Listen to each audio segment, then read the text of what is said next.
Rahasia di balik pintu kamar berantakan.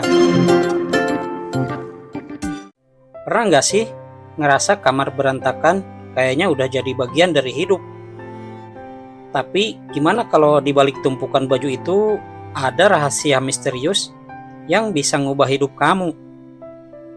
Di video kali ini aku bakal bercerita kisah kocak dan inspiratif rahasia di balik pintu kamar berantakan. Jangan lupa like, subscribe, dan komen ya. Cerita ini bisa jadi nyentil kamu banget, atau minimal bikin ketawa. Kamar Dimas udah kayak zona perang. Serius, kalau alien nyasar ke bumi dan masuk ke sana, mereka bakal mikir manusia hidup dari mie instan dan cemilan basi. Ada kaos kotor di lampu, tumpukan baju di kursi, yang sekarang lebih cocok disebut lemari darurat. Dan tentu saja aroma khas kaos kaki pejuang kemalasan. Dimas ini remaja biasa, tapi malesnya luar biasa. Hobinya rebahan, cita-citanya rebahan tapi sukses. Motonya, kalau bisa besok, ngapain hari ini? Suatu hari, ibunya udah nggak tahan. Dengan tatapan maut dan sapu di tangan, beliau berkata tegas, Dimas, kalau besok kamar kamu masih kayak kapal pecah, ibu undang dukun. Dimas ngakak. Halah bu, kayak ada setan aja di kamar. Hahaha. Tapi ternyata ibu nggak main-main. Dan malam itu sesuatu berubah. Jam 1 pagi, Dimas lagi rebahan sambil scroll video kucing nangis karena ketumpahan air. Tiba-tiba, krek, pintu kamarnya kebuka sendiri. Padahal dia ingat betul sudah dikunci. Dari balik kegelapan lemari yang biasanya cuma tempat baju bekas, muncul sosok bayangan. Tapi bukan bayangan biasa. Dia punya bentuk kayak Dimas, tapi matanya merah, rambutnya acak-acakan, dan dia bau banget. Siapa lo? Dimas loncat, hampir kepleset kulit pisang di lantai. Makhluk itu senyum menyeringai.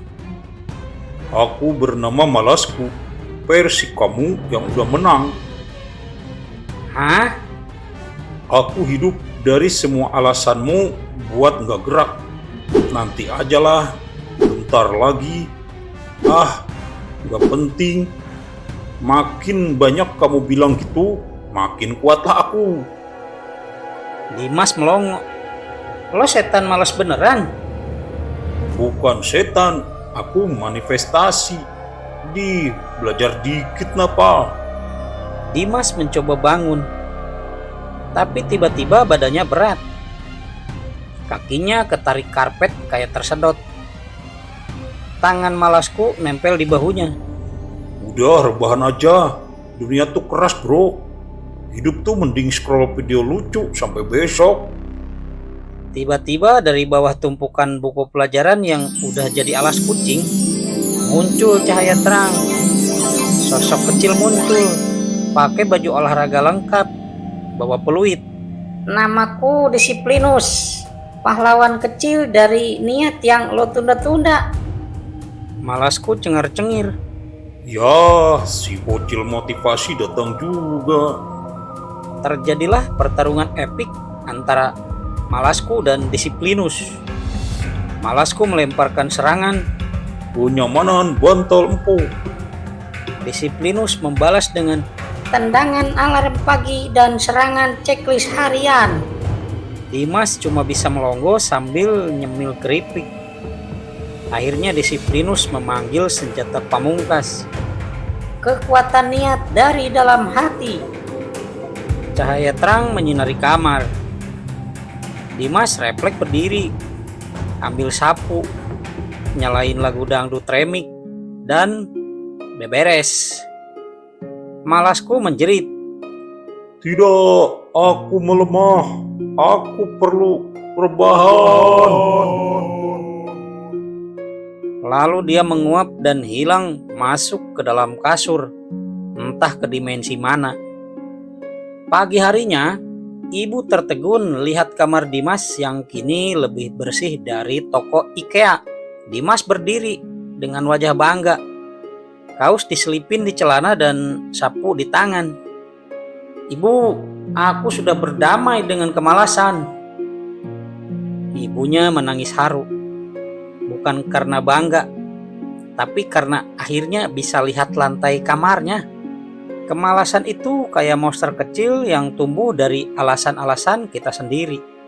Tapi kalau kamu punya niat disertai aksi kecil yang konsisten, plus musik remik kalau perlu, kamu bisa ngalahin rasa malas dan jadi pahlawan di kamarmu sendiri.